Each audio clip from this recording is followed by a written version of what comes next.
Tonight we report on a shooting Tuesday night in Ephrata, and the Moses Lake City Council votes to reinstate its city manager.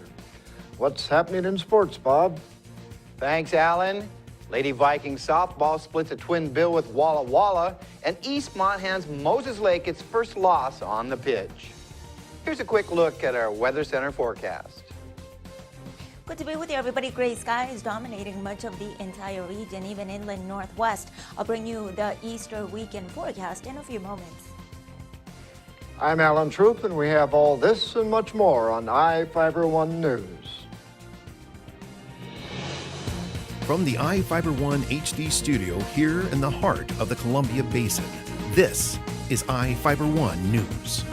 Your #1 source for local news, sports headlines, and our very own Weather Center forecast covering the entire Columbia Basin. This is I-Fiber One News, and it starts now.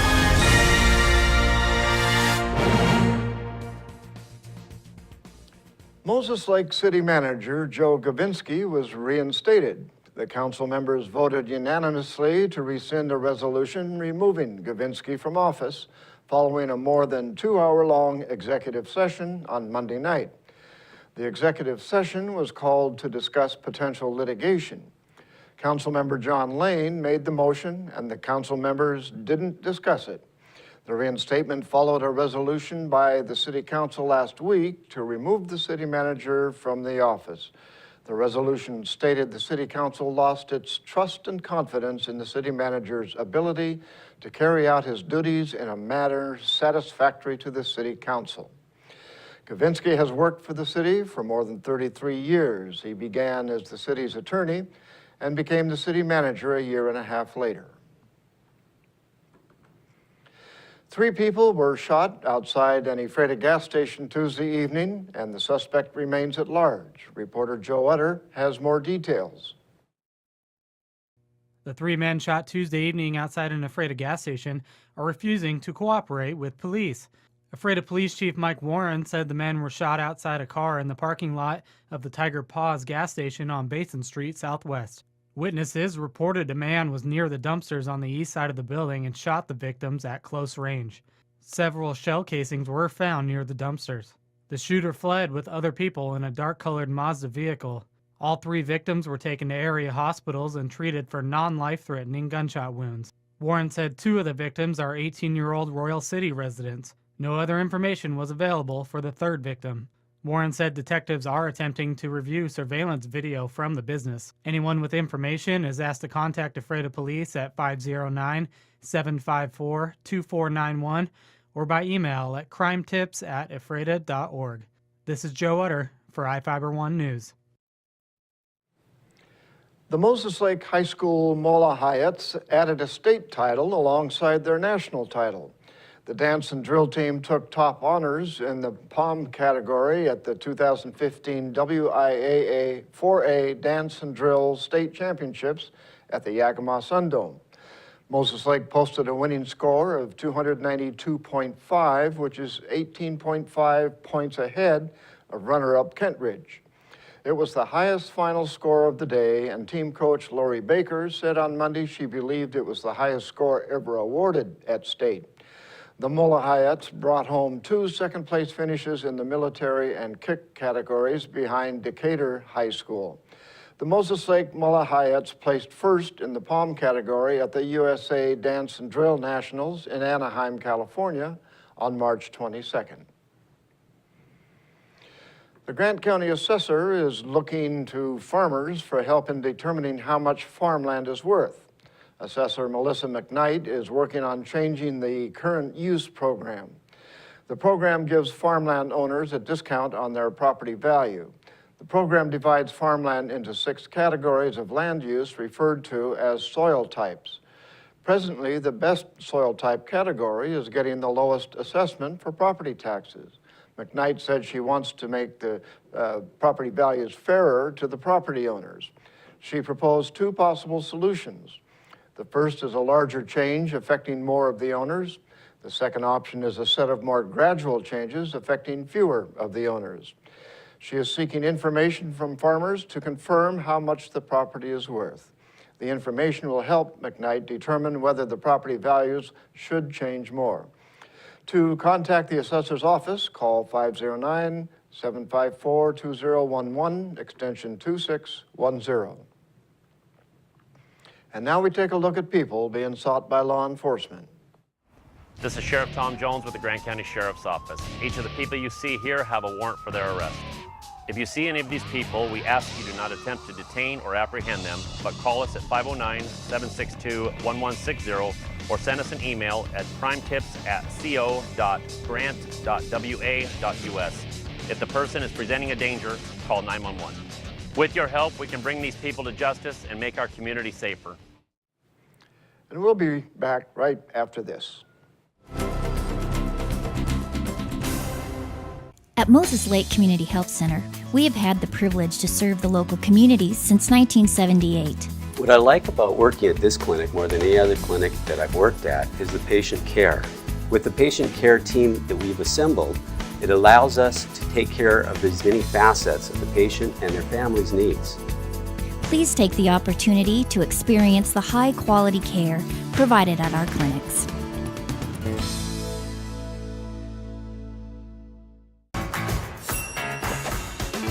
When you find out about the DQ $5 lunch, all this food for only $5, you gotta tell people about it. So I situated nice. Frosty drink next to this juicy grilled burger and fries. Get my sundae, boom. I just dropped a $5 lunchogram on all my friends. Get ready for a little $5 indie. Michael, we like your style. The $5 lunch. Entree, fries, drink, plus a sundae. Only at your DQ. This is fan food, not fast food. Good to be with you, everybody. I'm Ceci Gutierrez with your local weather report from the One News Weather Center. And it is brought to you by your Bike Clarity Toyota dealer, Toyota. Let's go places. Let's begin with a quick look at your headlines across the area. Seasonable temperatures expected to continue throughout the next few days. But overall, the unsettled scenario or portion of these temperatures is the freezing temperatures expected throughout the next few days. With that said, a freeze warning is in effect overnight tonight into this Thursday morning. Slight chance of showers across the area, and the Easter weekend looking pretty quiet at this time, especially across the basin. Most unsettled weather expected to develop along the Idaho Panhandle or inland northwest. Mid-50s was the max temperature this afternoon, and the normal high should be around 60. 41 the low, average 35, and the sun setting at 7:27 this evening. Across Moses Lake, 57 was the high that registered, 41 the low, no precipitation accumulation, and 7:27 the sunset. Quick peek at the conditions right outside your door. Mid-50s with dry conditions. That wind out of the west-northwest at around 15 miles per hour. Gusty winds overnight up to 20 to 25 miles per hour cannot be ruled out. Notice all of this precipitation in the form of snow and even a mixed scenario along inland northwest. As we head into this Thursday, conditions expected to improve considerably. A drier air mass will filter, and also we'll continue to see that precipitation along inland northwest. But overall conditions expected to improve considerably. We notice that bulk of precipitation, another round expected to enter into the coast by later this work week. Here's a quick look as we head into Saturday morning, this Easter weekend. Slight chance of rain across the area, but notice this band extending into the Idaho Panhandle with mixed precipitation of rain out, snow, and snow. Partly to mostly cloudy skies to our northwest, but from Yakima into the Tri-Cities area, mostly sunny skies, beautiful weather. Ponderay in the mid-50s. A closer look across the basin. We are anticipating for beautiful weather to continue with readings around the mid to upper 50s, even some 60-degree weather to the northwest. Here's a quick look and a recap of the conditions for the next few days. Slight chance of rain expected as we head into this Easter weekend with gray skies, but overall pretty quiet weather during the next few days. This segment brought to you by your Bike Clarity Toyota dealer, Toyota. Let's go places. We'll be right back with sports. Welcome to our One for Everyone sales event. This is amazing. Hashtag I can't believe my eyes. Yeah, we have 0% APR financing on a bunch of models. Hashtag sweet deals. Hashtag cha-ching. You made my day. Hashtag you rock. Hashtag I'm telling everybody. Hashtag word. And right now, you can lease a new 2015 Corolla for just $169 a month. Plus, every new Toyota comes with Toyota Care, our no-cost maintenance plan. Thanks, got a great deal. Hashtag I'm all hashtagged out. Toyota, let's go places.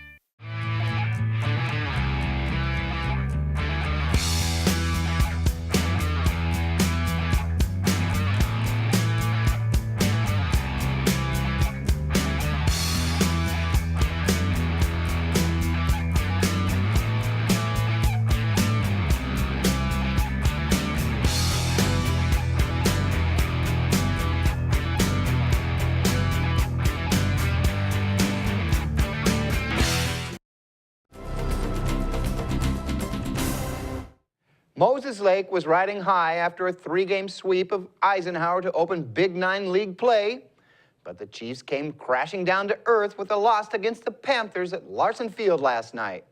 Here's Sean Wells with the story. Moses Lake hosted Wenatchee in a Big 9 conference showdown, and the Panthers struck first. Scoring 1 run each in both the first and third innings, the Panthers had a 2-0 lead after 3.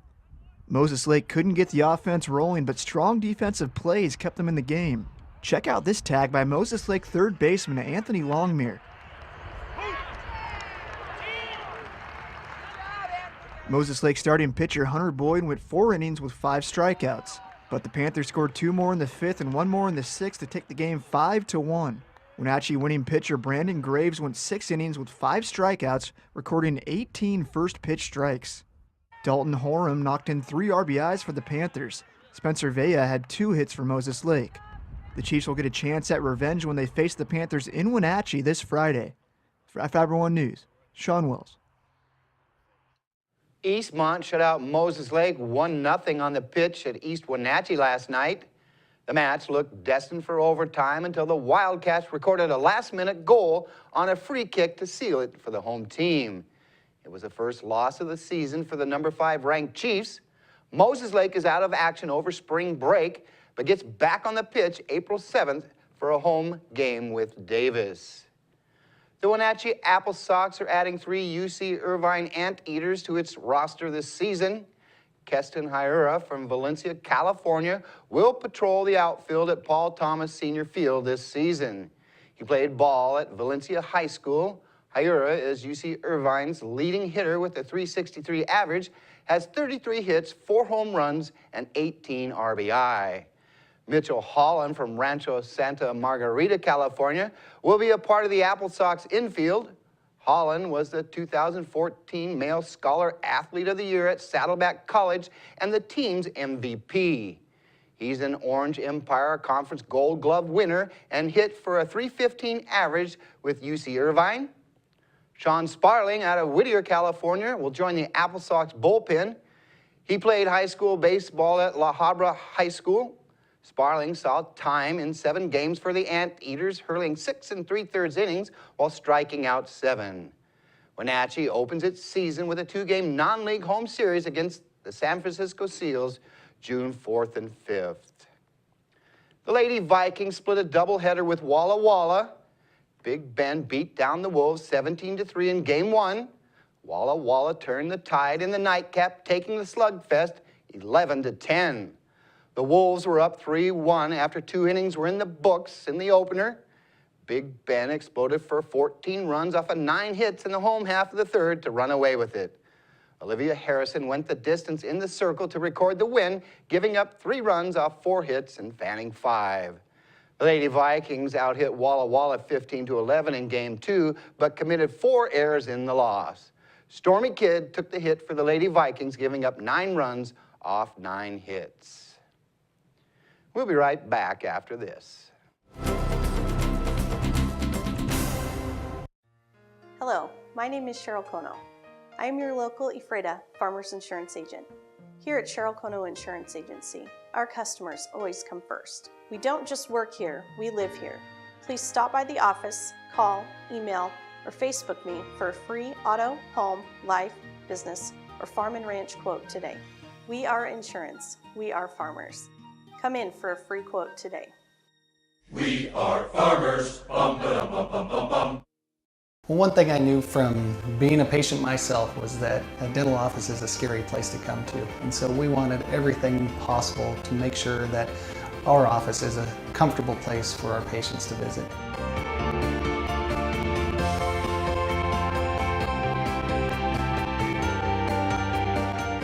The patients that I have, my clients, have made me a part of this community, and we want to give back in every way possible.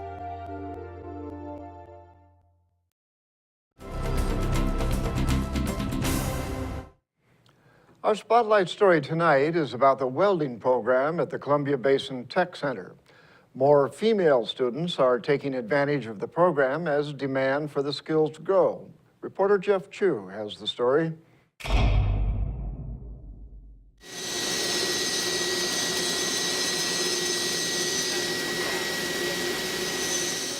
Growing demand for welders has high school-age girls learning the specialty trade at the Columbia Basin Technical Skills Center in Moses Lake. Just ask CB Tech Advanced Manufacturing teacher Dave Oliver. I watch out at the college, more and more girls are coming into the trade. More and more girls are being interested in welding in itself. Oliver says combining art and welding has attracted students to the trade, including girls.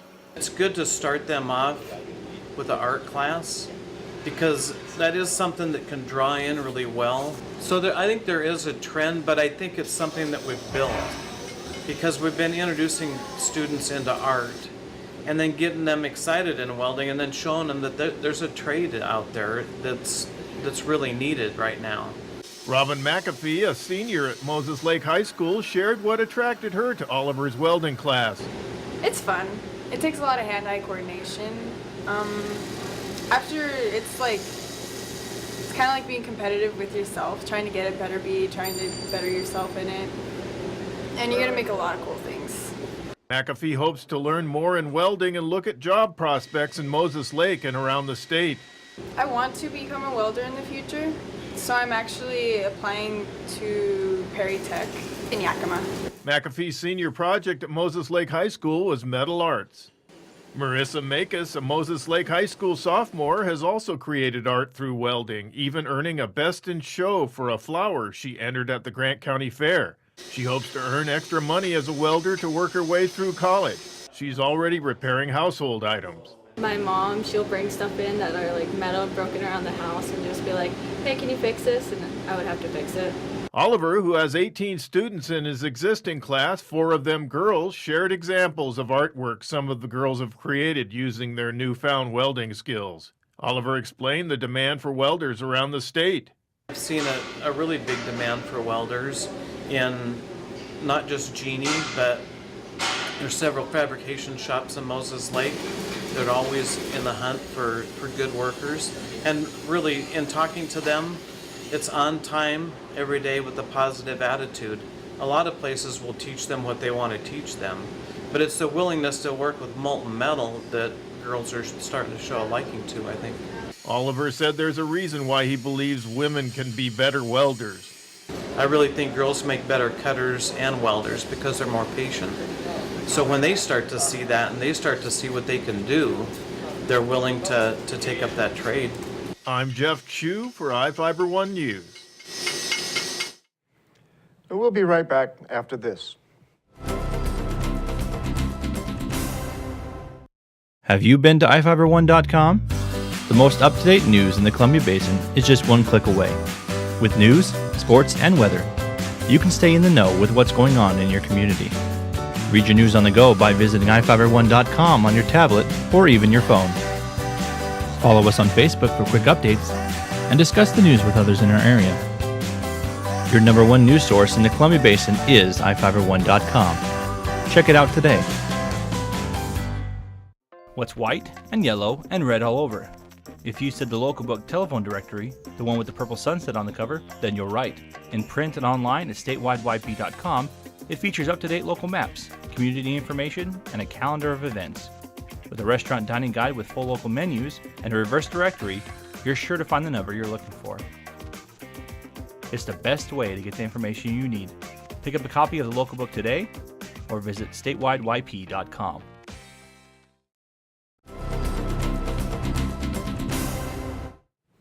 Welcome back. A man allegedly stole 3 firearms from a Moses Lake home and was arrested. Stephen Pershner, a 22-year-old Moses Lake resident, was located by police entering a home in the 200 block of West Knowles Vista Drive. According to Moses Lake Police, Pershner was reportedly found in possession of a pistol stolen Saturday from a home in the 100 block of East Mizzou Court and roughly 2 grams of methamphetamine. Pershner allegedly stole 2 pistols, a rifle, ammunition, and a debit card. The victims told police Pershner was staying at the home temporarily and had started acting strange and leaving the home at odd hours. Pershner was arrested for being a convicted felon in possession of a firearm, possession of a stolen firearm, possession of meth, resisting arrest, and a warrant for obstruction of justice.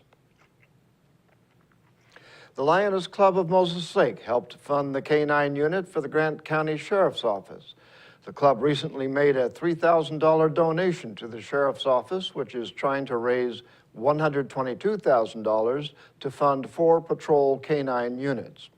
Sheriff Tom Jones said the patrol K-9's primary skills are searching for and protecting people. As of last week, about $20,000 were raised for the program. Each K-9 unit costs about $30,000. The donations have primarily come from businesses and individuals. The Moses Lake Sand Scorpions Off-Road Club is hiding nearly 6,000 filled eggs and 1,000 small toys for kids participating in the club's annual Easter egg hunt. The event starts at noon on Saturday. To reach the event, organizers suggest people drive south on Division Street to Potato Hill Road southeast and turn south on Sand Dunes Road. A poker run is set to follow the egg hunt at 1 p.m. In Northwest news, a massive fire in Oregon appeared to engulf South Albany High School early Wednesday morning. Some 60 firefighters were called to put out the flames. The blaze destroyed a building housing the high school's cafeteria, band, and choir rooms. Nobody was reported injured. The cause of the fire is under investigation, but neighbors described hearing a loud explosion just before the fire was reported. Classes were canceled for the day. An elephant from the Oregon Zoo, who was known for creating paintings, has died. Rama was just 2 days away from his 32nd birthday when he was put down on Monday. Oregon Zoo workers are heartbroken, but they are also being blamed for the animal's death. Reporter Chris Woodard has the story. Hey, Chin. For years, they've been a highlight, the elephants at the Oregon Zoo. Hey, Chin. Just a few weeks ago, we were there with the man in charge of the program. Then Monday, one of the biggest stars, Rama, known for his paintings, died. It's like losing a family member, honestly. Despite their own grief, staff members with the Oregon Zoo are now taking heat from those arguing that the elephant's death is the zoo's fault. No, they shouldn't be in zoos, period. When Rama was only 6 years old, he was pushed into a moat by the other zoo elephants and broke his leg. 25 years later, I'm told complications from that injury led to his death.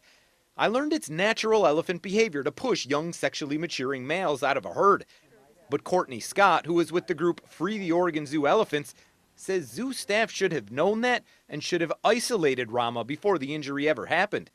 She says it's the zoo's fault he died. How do you answer to that criticism? Well, Rama sustained the injury before any of the folks that work here were here. They made the best decision they could at the time. They were trying to give Rama the opportunity to stay in that herd situation. Scott wants the elephant exhibit shut down, says the animals are too large to be kept in zoos. They're uniquely unsuited for it. They just don't have the space. Zoo staff point out they're in the process of building a brand new elephant enclosure that is larger in size. I asked, are the other elephants here safe? Well, I think it's important to remember that just like with our pets, we raise them, we give them a great quality of life, but at some point they do die. At some point they get sick, we get sick. We have family members that pass away, and it's no different here. That's going to do it for us here at I-501 News. We want to thank you for watching, and we'll see you again tomorrow.